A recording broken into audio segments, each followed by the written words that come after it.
Tout d'abord, les pays développés connaissent une importante crise de confiance dans leur modèle démocratique, notamment depuis la crise financière de 2008.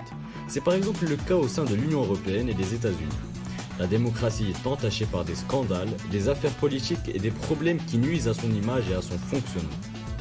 L'incapacité de nos politiques à réinventer un modèle crédible met au jour une vraie crise démocratique sur laquelle il faut aujourd'hui s'interroger. C'est la raison pour laquelle il faut questionner les valeurs démocratiques d'exemplarité et de transparence à travers la remise en cause des institutions. Pour mener à bien notre raisonnement, nous analyserons d'abord comment se manifeste cette crise de confiance envers la démocratie, puis nous verrons en quoi l'exemplarité et la transparence sont des piliers de cette confiance et comment les pouvoirs publics tentent de les rétablir. Avant de commencer notre réflexion, il se doit de définir deux notions présentes au sein même de notre sujet. L'exemplarité et la transparence. En politique, l'exemplarité désigne un idéal qui doit atteindre le pouvoir, afin qu'il puisse inspirer positivement l'ensemble des citoyens. Quant à la transparence, il s'agit ici de l'action selon laquelle le pouvoir politique donne librement accès aux informations dont il dispose. Le lobbying et la corruption sont deux reproches régulièrement formulés à l'encontre de notre système démocratique. Ainsi, le lobbying exerce une influence plus ou moins importante sur le pouvoir politique. Cette relation du domaine politique avec la logique de profit des lobbies pose la question de l'indépendance des prises de décision. Par exemple, chaque année, lors du Salon de l'agriculture, des journalistes, des politiques et des citoyens s'interrogent sur la présence de groupes de la grande distribution ou de la restauration rapide à la porte de Versailles. Ces groupes profitent de cet événement pour faire du lobbying. On peut également penser en 2018 à la démission de Nicolas Hulot du poste de ministre de la Transition écologique et solidaire, du fait notamment de son sentiment d'impuissance face au lobby. Avec la prolifération des réseaux sociaux et la multiplicité de l'offre d'informations, la désinformation potentielle est un réel problème. Comment savoir à quels médias faire confiance lorsque certains véhiculent parfois des informations non vérifiées ? La démocratie s'appuie sur la liberté d'information qui permet à l'ensemble des citoyens d'accéder aux sources nécessaires pour pouvoir se forger une opinion. Or, la circulation de fake news ou le traitement partiel de l'information peuvent nuire à la qualité du débat public.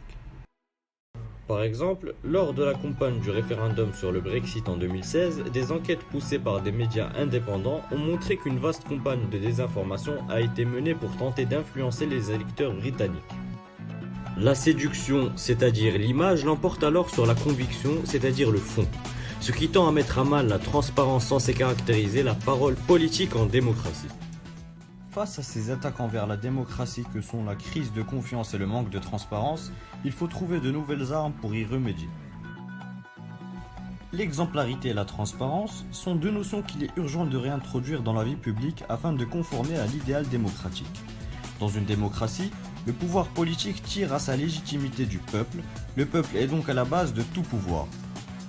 Or, si le peuple ne se reconnaît pas dans ses représentants et qui ne cautionne pas leur agissement, alors ces représentants perdent leur légitimité et le rouage démocratique est enrayé.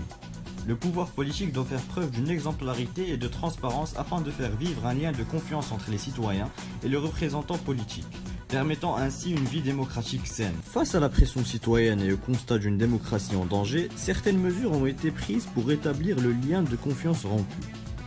La Haute Autorité pour la transparence de la vie publique est un organisme créé par la loi relative à la transparence de la vie publique du 11 octobre 2013, sous la présidence de François Hollande et dans le cadre du projet de moralisation de la vie politique. Cette autorité travaille en coopération avec l'administration fiscale afin de vérifier les déclarations patrimoniales et les déclarations d'intérêts des responsables publics. Elle peut également être consultée sur des questions de conflit, d'intérêts et de déontologie. De graves problèmes remettent en question la bonne santé de la démocratie, notamment le lobbying, les affaires politiques et la désinformation, qui entachent les impératifs d'exemplarité et de transparence du pouvoir politique, brisant ainsi le pouvoir de confiance fondamental qui unit les citoyens et leurs élus. Afin de réagir face à de tels fléaux, le pouvoir politique tente d'agir. La Haute Autorité pour la transparence de vie publique et le renforcement de prérogatives du Conseil supérieur de l'audiovisuel vont dans ce sens.